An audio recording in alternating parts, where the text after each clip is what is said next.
자, 하나님의 날이 우리 가운데 임할 것을 바라보면서 그 날을 기다리는 사람이라고 한다면, 지금 바울을 통해 하나님은 더욱 많이 힘써야 된다라고 이야기합니다. 더욱 많이 힘써야 된다. 무엇을 더욱 많이 힘써야 되는 것일까요? 데살로니가서 4장 1절에 보니까 하나님을 기쁘시게, 어떻게 하면 하나님을 기쁘시게 할까? 그 일을 더욱 많이 힘쓰라. 하나님을 기쁘시게 하는 일을 힘쓰라라고 우리에게 이야기를 하는 것입니다. 왜 그러냐면요, 우리가 왜 하나님을 기쁘시게 해드려야 되느냐면, 하나님과 우리와의 이 신앙생활이라는 게 무엇이냐면, 신앙생활의 본질은 바로 하나님과 우리와의 관계를 일컬어 신앙이라고 이야기합니다. 하나님이 대접받기를 원하는 대로 먼저 우리에게 대접을 하시는 분이시라는 것입니다. 하나님은 아무것도 안 하면서 너 나를 기쁘게 해봐 이렇게 말씀하시는 분이 아니라, 하나님은 하나님이 대접을 받기를 원하시는 대로 먼저 우리를 대접하시는 분이라는 거예요. 여러분이 누구라면, 모세와 똑같이 여러분이 어떤 사람이라면, 하나님의 사람이라면, 내가 하나님의 사람이라면, 하나님의 사람으로서 우리가 하나님 앞에 뭐라고 기도할 수 있어요? 우리를 일생 동안 즐겁고 기쁘게 하소서. 이것이 우리가 가진 자녀로서의 특권이고 우리가 가진 신분의 특권인 거예요. 하나님을 기쁘시게 해드린 방법이 성경에 여러 가지가 있는데, 오늘 그 중에서 가장 중요한 거 한 가지를 먼저 생각하도록 하겠습니다. 어떻게 하나님을 기쁘시게 해드릴까? 하나님은 무엇을 가장 기뻐하실까? 첫 번째 스텝이 무엇이냐면 바로 죄를 회개하는 것이. 어떻게 하면 이 죄를 덮어버릴까? 우리의 마음속에도 그런 마음이 있지 않을까요? 저 자식만 없으면, 저 사람만 없으면, 저것만 없으면, 이 문제만 어떻게 해결이 되면 내가 정말 참 필 텐데, 좋을 텐데. 여러분, 이 생각이 우리의 마음을 지배하면서 어떤 마음이 사라져 버립니까? 하나님을 향한 거룩의 마음, 영광의 마음, 하나님의 형상이, 이 인간의 얼굴이 뭉그러지듯이 하나님의 형상이, 우리 안에 있는 내면의 형상들이 다 뭉그러지면서 우리 마음의 즐거움도 사라지고 기쁨도 사라지고 행복도 사라져 버렸다. 이렇게 회개하는 다윗을 보고 하나님은 얼마나 기쁘셨을까? 이렇게 돌이켜서 회개하고 새로워진 이 다윗의 모습을 보며 하나님은 얼마나 즐거웠을까라는 것이. 성도의 일상의 회복은요, 달라야 돼요. 세상의 일상의 회복은 그것일지 몰라도 성도의 일상의 회복은 하나님만으로 즐거워하고 하나님만으로 기뻐하고, 내게 하나님 한 분이 계신다면 내 모든 영광과 기쁨은 당신에게 있습니다라는 그 신앙의 순전함의 자리로 돌아오는 것이 우리의 회복의 자리가 될 것입니다.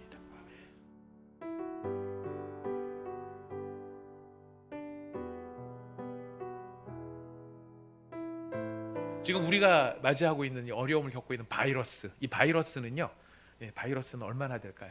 바이러스의 총 양을 다 모으면 2억 톤 정도가 된다고 합니다. 사람을 다 합친 것보다 3배 이상 비중이 큰 거예요. 자, 근데 참 안타까운 것은 인간이 번성함으로 말미암아 이 생물종에 아주 좀 심각한 변화가 일어났는데, 인간이 번성하기 전에 있었던 생물종, 이 생물의 개수, 가지수죠, 가지수. 이 가지수가 인간이 확 번성하고 난 다음에 절반으로 줄어들었다 그래. 하나님이 생육하고 번성하라 그래서 온갖 생물들을 다 종묘를 만들어셨는데, 인간이 번성하면서 종류가 더 늘어나는 게 아니고 종류가 절반 이하로 줄어버렸다고 합니다. 멸종이 된 거죠. 예. 근데 그 멸종이 되는 상황 속에서도 야생에 살고 있는 모든 포유류, 뭐 사자, 코끼리, 기린, 고래 이런 거를 다 합쳐도 700만 톤밖에 안 된다 그래요. 이제는 그거밖에 안 되는데, 놀랍게도요, 인간이 키우고 있는 닭이 얼마인지 아십니까? 모든 야생에 살고 있는 포유류의 합이 700만 톤인데 인간이 키우고 있는 닭이 500만 톤이래요. 이런 참 미미한 존재, 생각 바깥으로 참 미미한 존재 일 뿐만 아니라 우리가 두 번째로 이제 예수 믿는 사람으로서 우리가 느끼게 되는 교훈이 있다면, 우리가 지금 이 한 두 달 이 일들을 겪어오면서 많은 분들이 이야기하시지 않습니까? 항상 당연히 유지될 것 같았던 그 일상이 사실은 언제든지 붕괴될 수 있는 유리알 같은, 유리 조각 같은 일상이다라고 하는 것들을 우리가 깨닫게 된다는 것입니다. 그리고 참 막연하게만 생각하고 있었던 종말이라는 것, 인류의 종말이라는 것이 사실은 실제가 될 수 있다는 사실도 실감나게 우리가 느끼고 있습니다. 성경은 이 일에 대해서 사실은 굉장히 분명하게 말하고 있습니다. 하나님에 의해서 시작된 이 땅이기 때문에 언젠가는 이 시작된 곳이 끝도 올 것이다 라고 성경은 우리에게 말씀하고 있죠. 바로 그 세상의 종말의 날을 성경은 뭐라고 부르느냐면은 하나님의 날이라고 부르고 있습니다. 세상의 시작을 하나님이 하셨듯이 세상의 끝도 하나님께서 주관하시게 될 텐데, 바로 그 세상의 끝을 만들어내는 그날이 누구의 날로 불리워지느냐면 하나님의 날이라고 부른다는 것입니다. 이 하나님의 날은요, 하나님을 사랑하는 자들에게는 구원의 날이 되겠지만은 하나님을 사랑하지 않는 자들에게는 심판의 날이 될 것입니다. 자, 여호와께서 만국을 벌할 날이 가까웠다라고 말합니다. 그 만국을 벌할 날이 되어졌을 때 그가 받게 되는데요, 어떻게 받게 된다고 말합니까? 행한 대로, 너희가 행한 대로 너희가 그대로 받게 될 것이라고 이야기를 하고 있습니다. 베드로 후서의 말씀입니다. 베드로 후서 3장입니다. 베드로 3장 9절에서 13절까지 우리 같이 한번 읽어보도록 하겠습니다. 베드로를 통하여서 하나님께서는 우리에게 이렇게 권면하십니다. 바로 그런 주의 날이 도둑과 같이 아무도 예측하지 못했던 바로 그런 상황 속에 성경에 보면은 노아의 날을 비견하고 있죠. 노아가 이렇게 비가 올 때, 세상에 비가 올 때 아무도 비가 올 것이라는 것을 상상을 못하고 있었을 때 갑자기 하늘로부터 비가 쏟아지기 시작한 바로 그날처럼, 바로 주의 날이 우리 가운데 임하는 그때가 도둑과 같이 갑작스럽게 임하게 될 것인 것을 우리에게 이야기하고 있습니다. 그 주의 날이 임하면 모든 물질이 불에 다 풀어지고 다 사라져버릴 것이라는 것을 이야기하는데, 우리한테 하시는 말씀은 무엇입니까? 그 하나님의 날이 임하기를 두려워하고 절대 오지 말라고 기도하라고 이야기를 합니까? 안 그러면 뭐라고 이야기를 합니까? 하나님의 날이 오기를 바라보고 간절히 사모하라라고 이야기를 합니다. 여러분, 하나님의 날은요, 성경은 분명히 우리한테 이렇게 이야기해요. 하나님의 날은 우리가 싫다고 해서 안 오는 게 아니고요, 우리가 거부한다고 해서 비껴갈 수 있는 것도 아니에요. 우리가 하나님의 날 그런 게 어딨어 라고 무시한다고 해서 그런 날이 안 오는 것이 아니라는 것입니다. 자, 하나님의 날이 우리 가운데 임할 것을 바라보면서 그 날을 기다리는 사람이라고 한다면, 지금 바울을 통해 하나님은 더욱 많이 힘써야 된다라고 이야기합니다. 더욱 많이 힘써야 된다. 무엇을 더욱 많이 힘써야 되는 것일까요? 데살로니가서 4장 1절에 보니까 하나님을 기쁘시게, 어떻게 하면 하나님을 기쁘시게 할까? 그 일을 더욱 많이 힘쓰라. 하나님을 기쁘시게 하는 일을 힘쓰라라고 우리에게 이야기를 하는 것입니다. 여러분, 하나님을 기쁘시게 하는 일은요, 성도가 사실은 마땅히 행해야 될 일입니다. 지난주일 우리 주일 예배 때 우리가 이런 말씀을 나눈 것 아마 기억하시리라고 생각합니다. 주여 우리에게 믿음을 더하소서, 이런 주제였는데요. 여러분, 믿음이 언제 필요하다고 말씀드렸죠?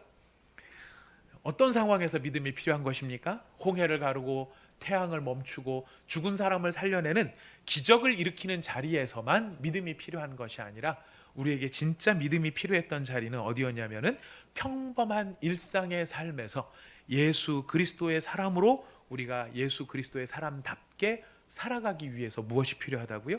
믿음이 필요했다는 것입니다. 자, 여러분, 하나님을 기쁘시게 하는 것이 왜 중요할까요? 질문을 좀 달리 바꿔볼까요? 여러분들은 하나님을 기쁘시게 해드리고 싶은 분들이십니까? 아멘. 네, 그러니까 여기 앉아 계시겠죠. 자, 하나님을 기쁘시게 해드리기를 다 원하는데요, 하나님을 기쁘시게 하는 것이 그럼 왜 중요할까요? 왜 하나님을 기쁘시게 해드려야 될까요? 왜 그러냐면요, 우리가 왜 하나님을 기쁘시게 해드려야 되느냐면, 하나님과 우리와의 이 신앙생활이라는 게 무엇이냐면, 신앙생활의 본질은 바로 하나님과 우리와의 관계를 일컬어 신앙이라고 이야기합니다. 그래서 우리가 신앙생활을 잘한다라고 말할 때는 뭐가 좋다는 뜻일까요? 하나님과 우리와의 관계가 좋을 때 우리가 신앙생활을 잘하고 있다라고 말하는 것이고요. 내가 요즘 신앙생활이 별로인 것 같아. 이거는 교회를 안 나온다는 뜻이 아니에요. 교회를 나옴에도 불구하고 내가 요즘 신앙생활이 별로인 것 같아 라고 느끼는 때가 있어요. 어떤 때일까요? 하나님과 나와의 관계가 별로 안 좋을 때, 그때는 우리가 신앙생활이 별로다라고 이야기를 해요. 근데 여러분, 이 관계라는 것은요, 특별히 인격자와의 관계가 좋아지려면은 상호성이라는 게 있습니다. 그게 무슨 말이냐면 서로를 잘해줘야 된다는 거예요. 하나님과 우리와의 관계가 좋아지려면은 하나님도 우리를 잘해주셔야 되고 우리도 하나님을 잘해주셔야 돼요. 여러분, 그 마태복음에 보면은 예수님께서 구하라 그리하면 너희에게 주실 것이요 찾으라 그럼 너희가 찾을 것이요 문을 두드리라 그럼 너희에게 열릴 것이니라고 하는 기도에 대한 그 가르침을 준 본문이 있습니다. 근데 이 기도에 대한 가르침이 어떻게 끝나는지 아십니까? 거기 보면은 중간에 이런 부분이 나와요. 너희가 악할지라도 자녀에게는 좋은 것을 줄 알거든 하물며 하늘에 계신 너희 아버지께서 구하는 자에게 좋은 것을, 자기의 자녀에게 구하는 자는 좋은 것을 주시지 않겠느냐? 그게 끝이 아니에요. 뒤에 뭐가 더 붙어 있어요. 뭐가 더 붙어 있냐면 이런 말이 더 붙어 있습니다. 남에게 대접을 받고자 하는 대로 먼저 남에게 대접하라. 이것이 율법이요 선지자니라. 이렇게 끝이 납니다. 우리가 보통 하나님의 말씀 그러면 하나님이 우리한테 시키시는 일방적인 지시사항 같아요. 이거 해, 저거 해, 이렇게 막 지시하는 느낌이 들어요. 그래서 우리가 네가 남한테 대접받기를 원해? 욕심도 많네. 만약 진짜 그렇다면 어떻게 해야 돼? 너도 남을 먼저 대접해. 이게 사람이 할 도리지. 이런 뜻으로 사람의 도리로 우리에게 알려주시는 말일까요? 아니라는 거예요. 거기 더 중요한 뜻이 있습니다. 무슨 뜻이냐면 남에게 대접을 받고자 하는 대로 먼저 남에게 대접을 하는 것이 하나님의 뜻인데, 그 얘기는 무슨 뜻입니까? 하나님이 우리한테 먼저 대접을 해주시는데 어떻게 대접을 해주신다는 거예요? 하나님이 대접받기를 원하는 대로 먼저 우리에게 대접을 하시는 분이시라는 것입니다. 하나님은 아무것도 안 하면서 너 나를 기쁘게 해봐 이렇게 말씀하시는 분이 아니라 하나님은 하나님이 대접을 받기를 원하시는 대로 먼저 우리를 대접하시는 분이라는 거예요. 예수님의 십자가를 보면 하나님이 어떤 대접을 받기를 원하는 대로 우리에게 먼저 대접하시는가를 우리는 볼 수 있어요. 십자가에는 무엇이 나타납니까? 받을 만한 그 사랑과 은혜를 받을 만한 조건이 없는 사람들에게 가장 소중한 것을 먼저 내어주시는 하나님의 마음이 있다라는 거예요. 그런 마음이 있으시기 때문에 우리한테 무엇을 요청하시는 걸까요? 내가 너희들이 나한테 대접받기를 원하는 대로 다시 정리합니다. 헷갈립니다. 이게 주어가 여러 개가 있어갖고 하나님 입장에서 말씀하시는 거죠. 내가 대접받기를 원하는 대로, 하나님이 대접받기를 원하는 대로 먼저 하나님이 우리를 대접해 주신다는 거죠. 그 이야기는 그 다음에 우리가 어떻게 하기를 원하시는 거예요? 우리도 하나님을 그렇게 대접하기를 원하신다는 거예요. 그래서 우리한테 하나님을 기쁘시게 해드려라, 하나님을 기쁘시게 하자 이렇게 말하는 그 이면에는 먼저 뭐가 전제되느냐면 하나님이 우리를 기쁘시게 하기를 원한다는 거예요. 그래서 하나님이 먼저 우리한테 그렇게 하세요. 여러분 성경을 한번 찾아가 보겠습니다. 시편 92편 4절입니다. 여호와여 주께서 행하신 일로 말미암아 누구를 기쁘게 하셨대요? 나를 기쁘시게. 하나님은 우리를 기쁘시게 하기를 원하시는 분일까요? 아니, 하나님 어떤 분이십니까? 여러분이 경험하는 하나님 어떤 분이세요? 시편 기자는 이렇게 기쁘게 외치고 있습니다. 자랑스럽게 외치고 있습니다. 여호와여 주께서 행하신 일로 말미암아 누구를 기쁘게 하셨다고요? 나를 기쁘게 하셨다. 이런 하나님이시기 때문에 우리는 또한 시편 기자가 이렇게 고백하는 것을 보게 됩니다. 여러분 시편 90편 14절을 한번 찾아가 보겠습니다. 아침에 주의 인자하심이 나를 만족하게 하사 우리를 일생 동안 즐겁고 기쁘게 하소서. 이거 누가 한 기도인 줄 아세요? 90편 표제에 보면 누가 했다라고 적혀 있습니까? 모세가 했다라고 되어 있어요. 이 모세가 어떤 사람입니까? 옆에 뭐라고 써 있습니까? 하나님의 사람. 하나님의 사람 모세가 하나님한테 기대하고 요청했던 게 무엇이에요? 하나님, 우리를 일생 동안 즐겁고 기쁘게 해주십시오. 여러분이 누구라면, 모세와 똑같이 여러분이 어떤 사람이라면, 하나님의 사람이라면, 내가 하나님의 사람이라면 하나님의 사람으로서 우리가 하나님 앞에 뭐라고 기도할 수 있어요? 우리를 일생 동안 즐겁고 기쁘게 하소서. 이것이 우리가 가진 자녀로서의 특권이고 우리가 가진 신분의 특권인 거예요. 모세만이 아니에요. 여러분 한 장만 더 넘기시면 86장이 있어요. 86장. 자, 86장은 누가 지었다고 해요? 다윗이 지었다고 돼 있어요. 다윗이 지은 시편에 뭐라고 되어 있냐? 86편 4절 읽어봅시다. 시작. 주여 내 영혼이 주를 우러러보니 주여 내 영혼을 기쁘게 하소서. 기쁘게 하소서. 기쁘게 하소서. 모세도 하나님 앞에, 다윗도 하나님 앞에 주여 나를 기쁘게 해주소서라고 이야기를 하고 있어요. 그것은 무엇이냐? 우리가 가지고 있는 인격적인 관계의 상호성 때문에 그래요. 자, 그런 상호성이기 때문에 우리도 하나님한테 뭐를 요청할 수 있어요? 하나님 때문에 제가 기쁠 수 있기를 원합니다. 그러니까 하나님도 우리한테 뭘 요구하실 수 있어요? 나도 너희 때문에 기쁠 수 있기를 원한다. 그래서 우리가 하나님을 왜 기쁘시게 해드려야 되느냐? 이런 관계가 있기 때문에, 상호적인 관계가 있기 때문에 우리가 하나님을 기쁘시게 해드리는 것이 마땅한 존재가 되었다라는 것이에요. 여러분, 그렇게 하나님을 기쁘시게 해드리면 어떤 결과가 생기는지 아십니까? 우리가 하나님을 기쁘시게 해드리잖아요. 그럼 아주 어마어마한 놀라운 일이 생기는데, 여러분 시편을 넘어서 잠언으로 한번 가봅시다. 잠언 16장 7절이에요. 사람의 행위가 여호와를 기쁘시게 하면 그 사람의 원수라도 그와 더불어 화목하게 하시느니라. 사람의 행위가 여호와를 기쁘시게 하잖아요. 그럼 하나님이 어떻게 하신다고요? 그 사람의 원수라도 그와 더불어서 화목하게 하시는 참된 샬롬의 은혜가 그에게 주어진다라는 것이. 우리가 하나님을 정말 기쁘시게 해드리면 하나님이 그 기쁘심 때문에 우리에게 은혜를 베푸시는데, 우리의 원수까지라도 우리와 더불어 화목하게 되어지는 아름다운 일이 벌어진다라는 것이에요. 자, 그렇다면 하나님을 어떻게 해야 기쁘게 할 수 있을까요? 하나님 돈 드리면 기뻐할까요? 아니죠. 하나님은 아니죠. 우리가 하나님을 기쁘시게 해드리기를 원하는데, 사람 같으면 그렇게 하면 되겠지만 하나님을 기쁘시게 해드리는 것은 그런 게 아니에요. 하나님을 기쁘시게 해드리는 방법이 성경에 여러 가지가 있는데, 오늘 그 중에서 가장 중요한 거 한 가지를 먼저 생각하도록 하겠습니다. 어떻게 하나님을 기쁘시게 해드릴까? 하나님은 무엇을 가장 기뻐하실까? 첫 번째 스텝이 무엇이냐면 바로 죄를 회개하는 것이. 하나님을 향한 반역의 삶을 돌이켜서 하나님께로 오는 것을 하나님은 가장 기뻐하신다라고 하십니다. 죄인이잖아요. 죄인이 죄를 짓고 살잖아요. 그러면 겉으로는 표시가 안 나는데, 죄인이 죄를 짓고 살면 하나님의 형상을 따라 만들어진 본래의 영광스러움이 사라지고요, 인간의 영혼 속에 내재되어 있는 하나님의 형상이 뭉그러지기 시작을 합니다. 지속적으로 그 죄 가운데 죄에 빠져서 살아가면은 하나님께서 우리에게 주신 내면의 모든 선한 것들이 사라져 버리고 뭉그러져 버리고 깨어져 버린다. 이걸 경험한 사람이 있습니다.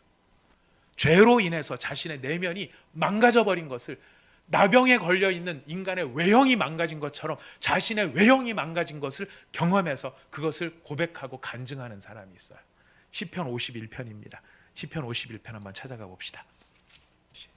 뭐가 더 없어졌습니까? 지금 다윗이 간구하는 것, 내 안에 정한 마음, 깨끗한 마음, 깨끗한 마음을 창조해 달라고 이야기합니다. 그 얘기는 지금 자기 마음 안에 뭐가 사라져 버린 거예요? 깨끗한 마음이 사라져 버린 거예요. 어떻게 하면 저 우리아를 죽여버리고 사라지게 만들어서 내가 숨기고 싶은 이 어두움들을 숨기게 할 것인가? 내가 세상 앞에 창피당하지 않고 자존심 상하지 않도록 어떻게 하면 저 우리아를 죽여버릴 것인가? 그 마음이 다윗의 마음을 지배하면서요, 다윗의 마음은 영적인 나병처럼 하나님의 영광이 사라져버리고 하나님의 임재가 사라져버리고 그 마음의 즐거움과 기쁨이 사라져버렸다. 우리아가 잘못이 있습니까? 잘못이 없어요. 우리아는 피해자예요. 피해자이지만 그리고 우리아 입장에서 보면 얼마나 억울하겠어요. 하지만 지가 아무리 억울해도 다윗의 입장은 뭐가 더 급한 거예요? 자기가 더 급합니다. 여러분, 대다수의 사람이 그렇게 내 자신을 심각한 죄인으로 생각하며 살아가는가? 안 그런 것 같아요. 저를 봐도 그래요. 내 생각은 항상 옳아요. 내 생각은 그럴만해서 그렇다라고 생각을 해요. 나는 큰 잘못이 없다고 생각을 하고요. 설령 잘못하고 틀렸다 할지라도 그것을 인정하는 것은 굉장히 어려운 일이에요. 고치는 것은 더 어려운 일이에요. 이런 고집스러운 인간이 자기의 죄의 심각성을 깨닫는 것 흔히 있을 수 없는 일이에요. 다윗도 하나님이 다윗의 인생에 개입하셔서 나단 선지자를 보내서 찌르시지 않았다면 다윗은 끝까지 이 사실을 숨기고 갔었을지 몰라요. 근데 끝까지 숨기고 있다고 해서 다윗이 숨기는 것으로 괜찮았겠느냐? 오늘 우리가 읽었어요. 숨길 수는 있었지만 뭐는 다 사라져 버렸어요. 하나님의 형상으로서의 영광은 다 사라져 버린. 그런 다윗이 자신의 잘못을 깨닫고 인정하고, 이 죄가 얼마나 심각한가, 내가 지금 하나님 앞에서 저지른 이 죄가 얼마나 심각한가라는 사실을 인정하고 통회하고 회개했을 때 무엇이 회복되나요? 기쁨이 회복이 되는 것이죠. 즐거움이 회복되는, 진정한 행복이 이제는 다윗에게 다시 회복이 되었던 것입니다. 이렇게 회개하는 다윗을 보고 하나님은 얼마나 기쁘셨을까 하는 거예요. 이렇게 돌이켜서 회개하고 새로워진 이 다윗의 모습을 보며 하나님은 얼마나 즐거웠을까라는 것이. 그런데 그 다윗이 자신의 죄를 인정하고 자신의 잘못을 뉘우치고 돌이키고 회개했을 때 다윗도 좋았겠지만요, 누가 제일 좋으셨을까요? 하나님이 제일 좋으시고. 그래서 우리가 우리의 죄를 깨닫고 돌이켜 하나님 앞에 돌아오는 것처럼 하나님을 기쁘시게 해드리는 일이 없다라는 거예요. 그래서 누가복음은 이렇게 말합니다. 내가 너희에게 이르노니 이와 같이 죄인 한 사람이 회개하면 하늘에서 회개할 것 없는 의인 99으로 말미암아 기뻐하는 것보다 더하리라. 여러분, 우리는 하나님을 기쁘시게 해드리기를 원합니다. 우리는 정말로 하나님을 기쁘시게 해드리는 사람이 되기를 원합니다. 어떻게 하나님을 기쁘시게 해드릴까요? 아까 분명히 아닌 것 하나가 있었어요. 돈은 우리한테 필요한 것이지만은 하나님한테 돈은 의미가 없어요. 하나님이 찾으시는 것은 무엇일까요? 우리가 우리의 마음에 있는 죄를 돌이켜 우리의 모든 죄를 인정하고 하나님 앞에 돌아와 제가 죄인입니다, 저를 용서하시고 저에게 깨끗한 마음을 창조해 주시고 저에게 정직한 영을 새롭게 하여 주시고 하나님의 구원의 즐거움을 함께 누리기를 원합니다, 이것을 저에게 회복시켜 주십시오. 우리 하나님께서 그것을 회복시켜 주시는 기쁨, 그것이 우리가 하나님께 드릴 수 있는 가장 큰 기쁨이라고 하는 것입니다. 우리는 이 우연한 일이 아니라고 한다 그러면, 우연하지 않다면 무슨 뭐라고 얘기해야 될까요? 여기에는 반드시 하나님의 계획이 있고 뜻이 있다라는 거예요. 그렇기 때문에 우리는 우리의 지금의 경험을 절대로 낭비할 수 없습니다. 낭비할 수 없다는 건 뭐냐면 그 뜻이 무엇인지를 모르고 넘어가서는 안 된다라는 것이. 우리는 다 회복을 원하고 있습니다. 일상으로서의 회복을 원해요. 근데 여러분이 꿈꾸는 회복은 어떤 회복이죠? 아니면 우리가 지금 일반적으로 얘기하는 일상으로의 회복은 무엇입니까? 사업 정상적으로 돌아가고, 직장 잘 다녀서 경제적인 문제 어려움이 없고, 학교 갈 수 있고, 그래서 내가 이렇게 돈을 벌면 여행 내가 가고 싶은데 여행 가고, 골프 치고 싶은 데 있으면 골프 치러 가고, 내가 취미 생활할 때 있으면 취미 생활하고, 먹으러 다니고 놀러 다니고, 이걸 내 마음대로 할 수 있는, 내 마음대로 할 수 있었던 그때로 돌아가는, 그것이 우리가 회복해야 될 일상의 회복일까요? 아니에요. 성도의 일상의 회복은요, 달라야 돼요. 세상의 일상의 회복은 그것일지 몰라도 성도의 일상의 회복은 하나님만으로 즐거워하고 하나님만으로 기뻐하고, 내게 하나님 한 분이 계신다면 내 모든 영광과 기쁨은 당신에게 있습니다라는 그 신앙의 순전함의 자리로 돌아오는 것이 우리의 회복의 자리가 될 것입니다. 우리가 이 자리로 돌아오기를 원합니다. 하나님께서 우리가 그렇기 때문에 죄를 돌이켜 회개하는 것을 기뻐하신다는 의미가 바로 이런 의미가 있습니다. 사랑하는 성도 여러분, 우리 힘써 우리 자신을 돌아보며 우리 자신을 돌이켜 하나님께로 돌아가는 우리가 되기를 원합니다. 이 상황을 통해서 우리에게 메시지를 주시는 바, 내 가장 소중한 분 하나님, 어떠한 상황에서라도 예수 그리스도를 배반하지 않겠다는 것. 내 위에는 예수님 외에는 내 위에 아무도 없다라는 것. 내 위에는 아무도 없다라는 것. 오직 예수님만이 내 위에 계신다는 것을 기쁨으로 고백할 수 있는 바로 그 사랑의 자리로 우리가 돌이킬 수 있기를 부탁드리겠습니다.